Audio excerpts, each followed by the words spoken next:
Well, everybody, I bet you were hoping for a game this week, but what I'm actually going to do is show you how I built my net cam. It's probably the most requested video that I've had, maybe not in the YouTube comments, but definitely on Reddit, Facebook, and that kind of thing. So, had a mishap with the first one that I made, bit of a failure right here, and it's right where I predicted that it would break because it was the weakest link.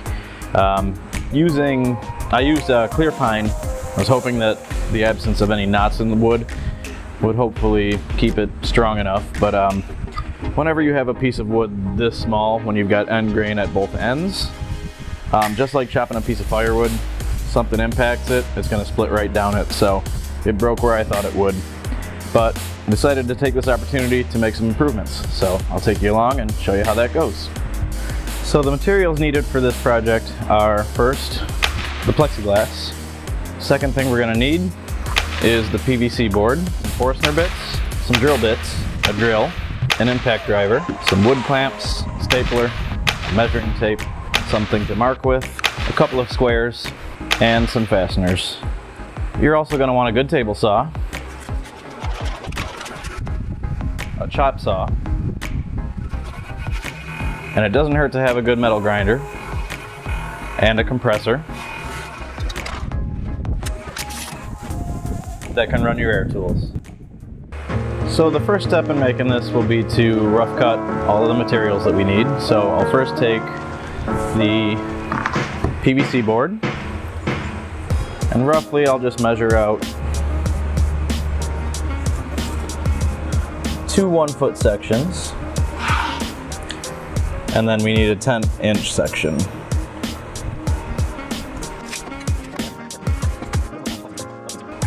So those are my rough markings for the PVC. Next we have the acrylic.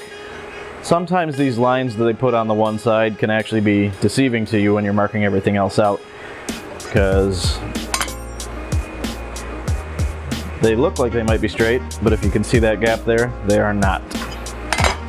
So I always like to mark on the side that doesn't have any lines, and the size that we're going with for the faceplate is 6 inches by 9 inches.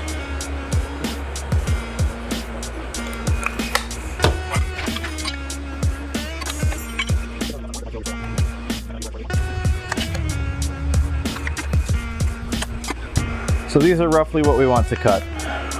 Before I'm actually going to cut the plexiglass, I'm going to actually start making the markings for the holes, because those will get put in before we peel off the sheeting. But just in case when we cut these edges, if anything frays up, it'll just make it easier to do it now. So I have the other housing here for reference.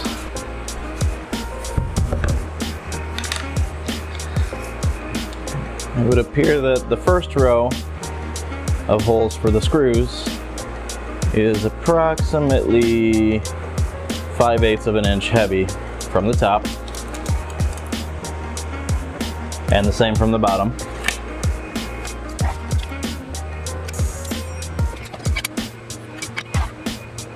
And in case that term seems weird to you, when I say 5/8 of an inch heavy, it's 5/8 plus a 1/16.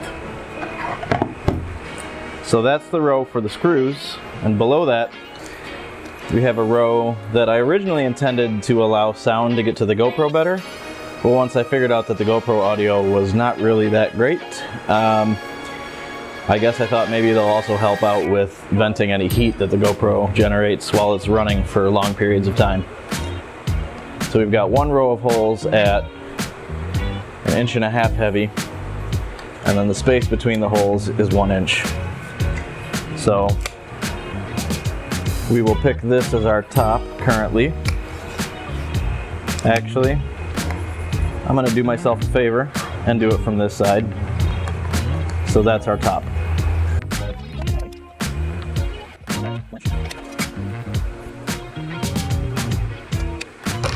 Now we have 4 evenly spaced holes.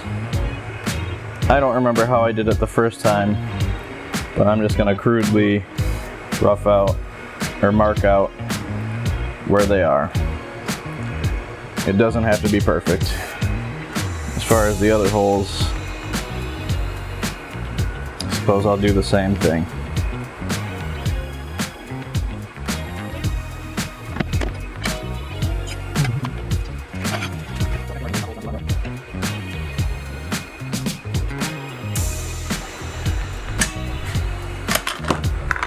And there you have it. We've got the faceplate marked out. We've got our rough cuts on the lumber marked out. Well, plastic, not lumber.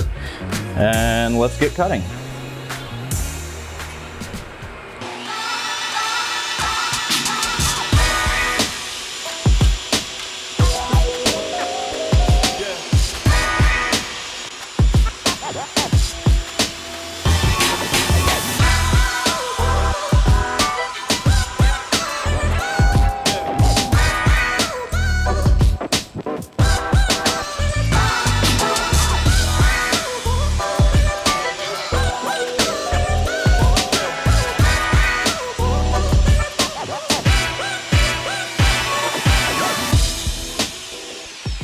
Okay, next we're going to do the holes in the plexiglass.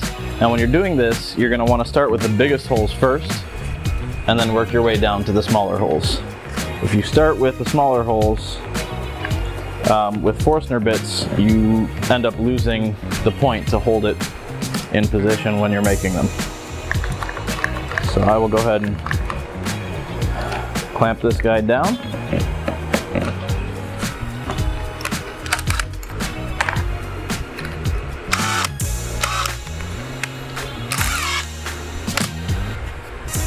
You want to go nice and slow, even pressure, so you're not breaking up the plexiglass. We've only got 3/4 inch thick deep plexiglass, so if we go to about, I don't know, maybe an 1/8 inch before we bury the whole bit head, or flush the bit head, that's a good point to stop. So I just try my best to keep it even. If I had a drill press, I would use it and it would be much easier. This would come out much straighter.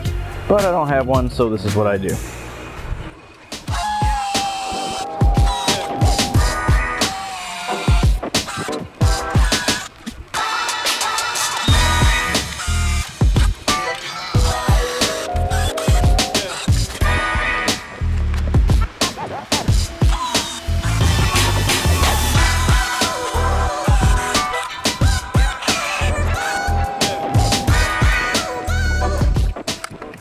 So the end of the Forstner bit leaves the point, so you can put the point of the next size you want to use right at the center and the bottom there. And actually, I'm going to change this up because I remember something that happened on the last one that I did. If your pressure points are back here, as you break through, it tends to crack the back side of the plexi because this side is not held down, so it's easier to pop up. So what I might try, so we'll come right to the edge of the table here. Get my clamp as close to the center of the work as I can, but not in the way of my drill. So I can do these 2 holes and then I'll flip it over and do the other 2. As you're about to break through, you just want to be careful not to be pushing too hard.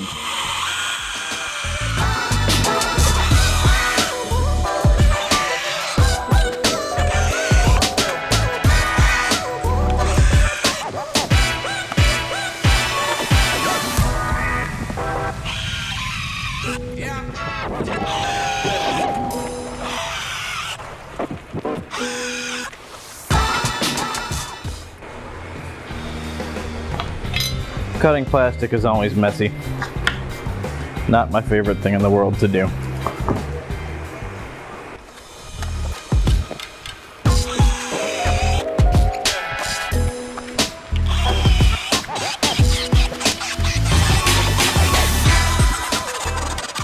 And as you can see, we did have a little bit of blow through on the backside. I forgot to flip it when I was doing these holes, which is my fault. But once the cover comes off, they clean up pretty good. It's not the end of the world. But what I do want to address before we move on is chamfering these holes because screws sit in them.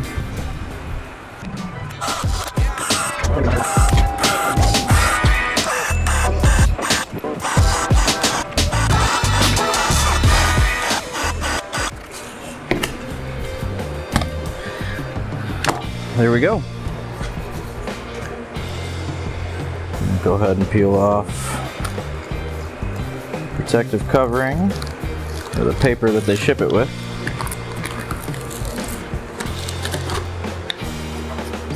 And that reveals our nice, pretty face. Most of this stuff is just pushed over.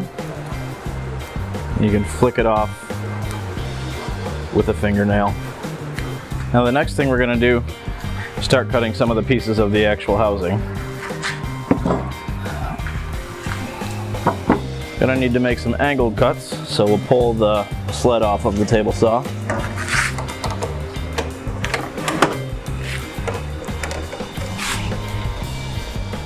First one that I'm going to do is at 45 degrees.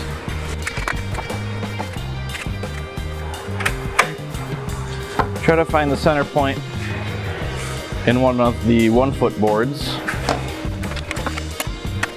Get my safety glasses on.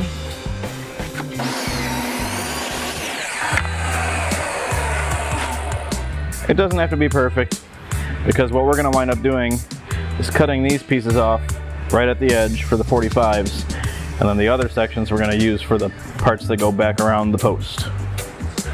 The other angle that we need is the angle that sets how the GoPro sits in the housing. Now I've got the angle recorded. Now I came up with 10 inches because on one side we need it 6 inches at the long point, and the other side we need it 3 inches at the long point.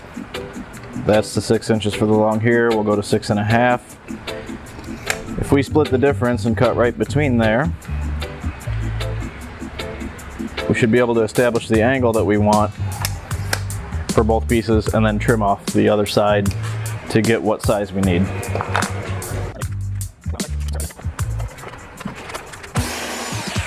As a safety precaution, you never really want the blade to be protruding too far through your material. Just enough to cut through it. So if you do happen to make a horrible mistake and cut yourself, there's only a bit of the blade that's going to go into you, hopefully.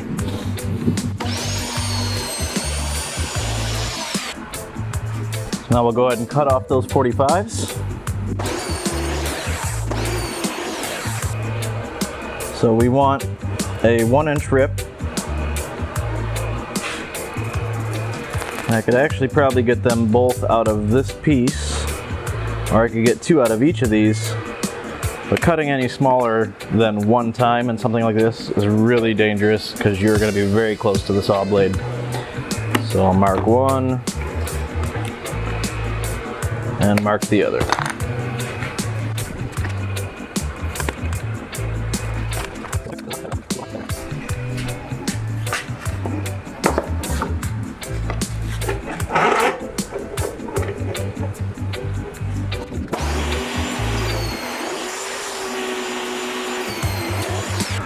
Okay, so we've got all our pieces, and sorry that they're probably hard to see on a white table, but basically this is the backbone of the structure. You're going to have, for the back side that goes up against the posts, these 2 sitting here. These just kind of as filler. I didn't do them on the first one, but I wanted to try to fill the gap that goes around the post. So this would be the back side. That's what all of those pieces are for. And on the front, we still have to cut these down, but that'll happen next.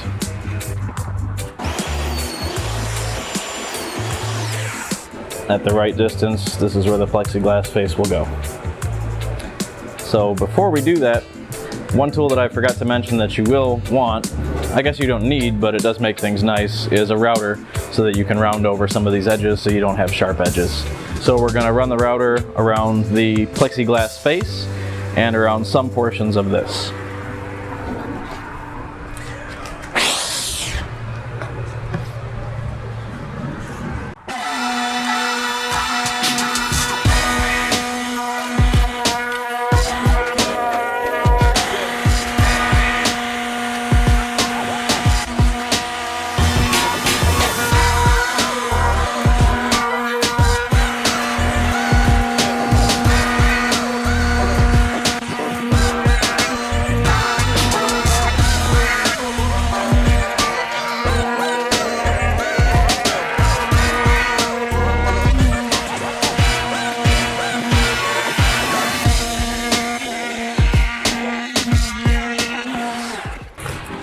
This part is certainly the messiest, but having nice smooth edges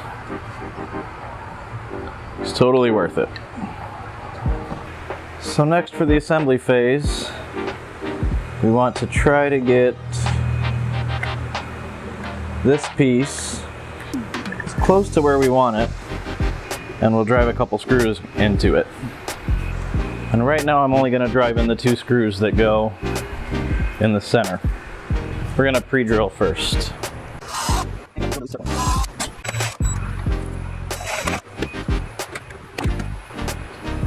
So one end of it's secured.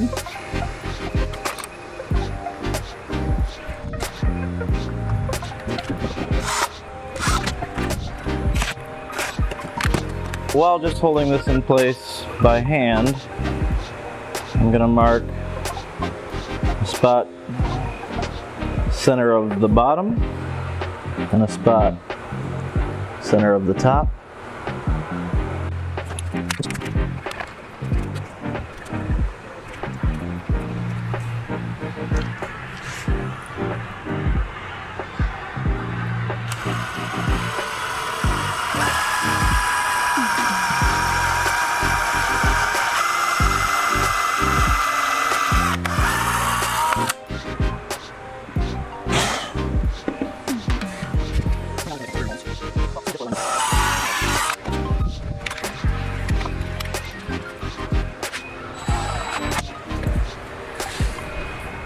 Once we have the actual bolts that go in all the way, these will get driven flush.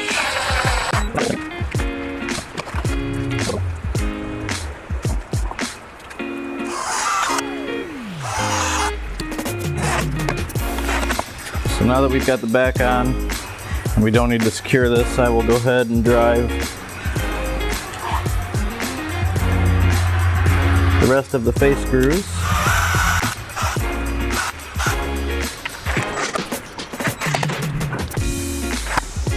Now for this part, kind of want to just find where center of this portion is, so that when we drive these long lag screws in the bottom and the shorter ones in the top, we'll have plenty to bite. So we find the spot, and then 2 inches in from each side is where we want them.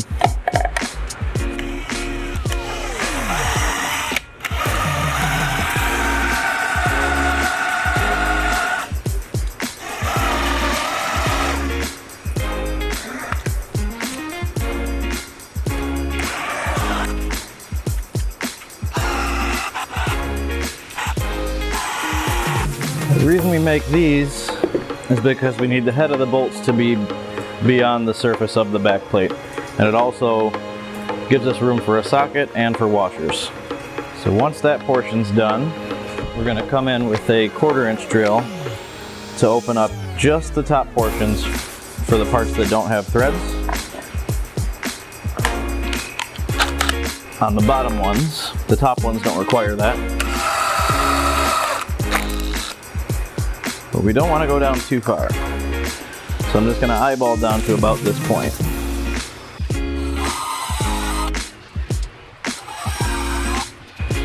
May have been a little shallow, but that's okay. Next, I've got an 1/8 inch bit that I want to get, or I'm sorry, this is a 3/16 bit that I want to get down as far as I can possibly go.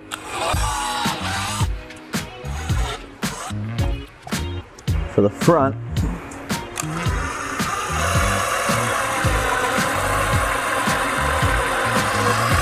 I actually want to hold off a little bit. So if I went all the way, I would break through to the plexiglass.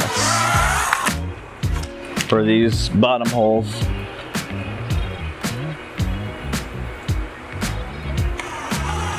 I want to go as deep as I've got the tape marked.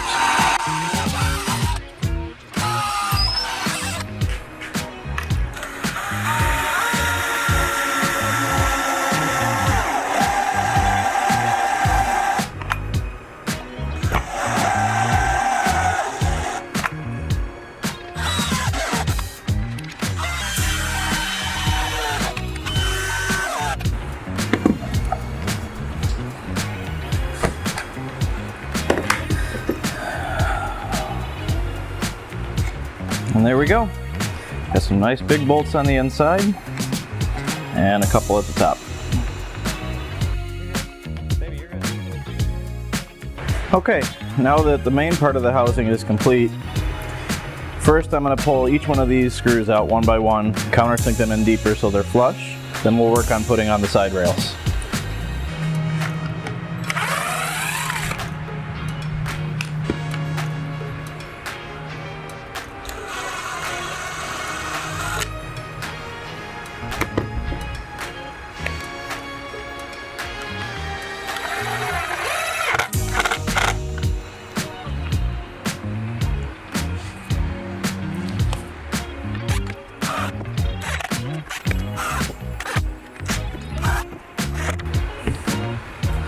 So now those should be nice and flush to where we can get the side rails on.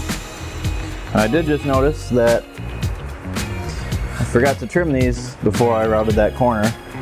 So real quick, I will mark on one of them where it needs to be trimmed, and I'll do that off camera real quick. Okay, we've now got the side rails trimmed and the 45s. So you can see how that goes together. Now these will go on last, but what I'm gonna do, I'll take one of these, mark out where I want the holes for the screws to go. First thing we want to avoid are these two screws here. Other than that, everywhere else is safe. But we want one all the way out at the corner. So I'll put a mark here that will miss that screw, and a mark here so we'll miss that screw. And then from there it's pretty much just wherever it fits. So it doesn't have to be up here. As long as I don't go in that area or that area. So too close to those marks that I've already made.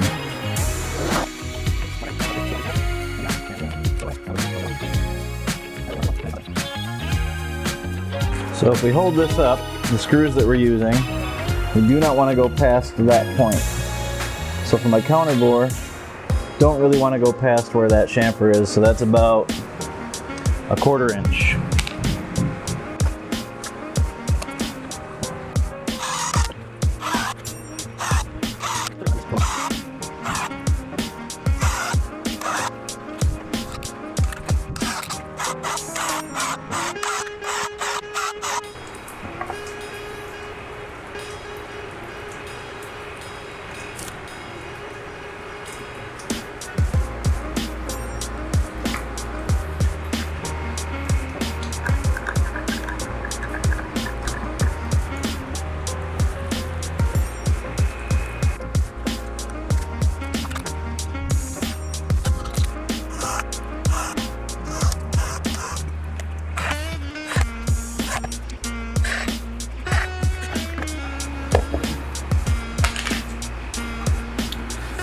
Okay.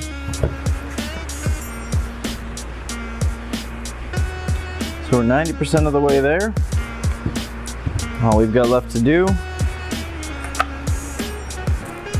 is to brad nail these in. Now I only use brad nails on them because even in an impact, these are going to be up against the padding on the back posts, so I don't see them ever going anywhere.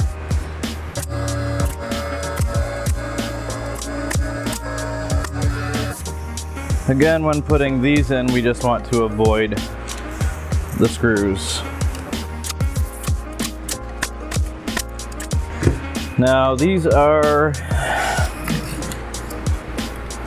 I want to say they're maybe 3/4 inch brads.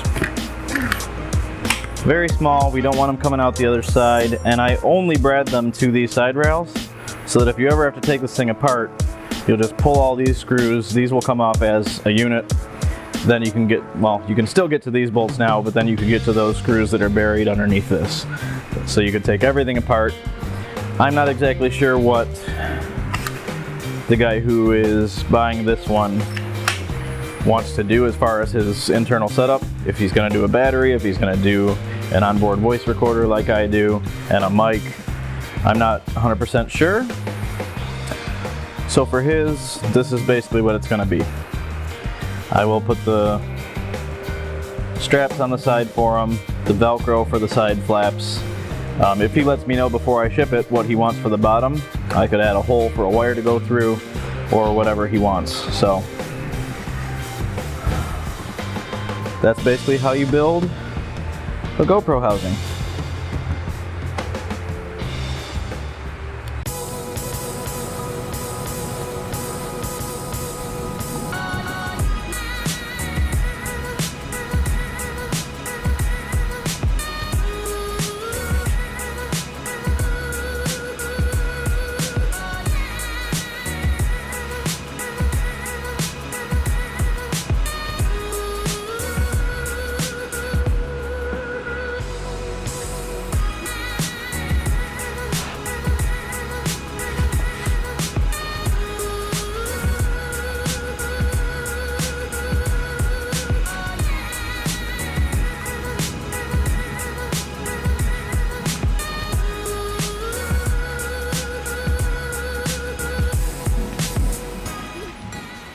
Okay guys, I'm all dusty and sweaty and it's raining now, but the housing's done.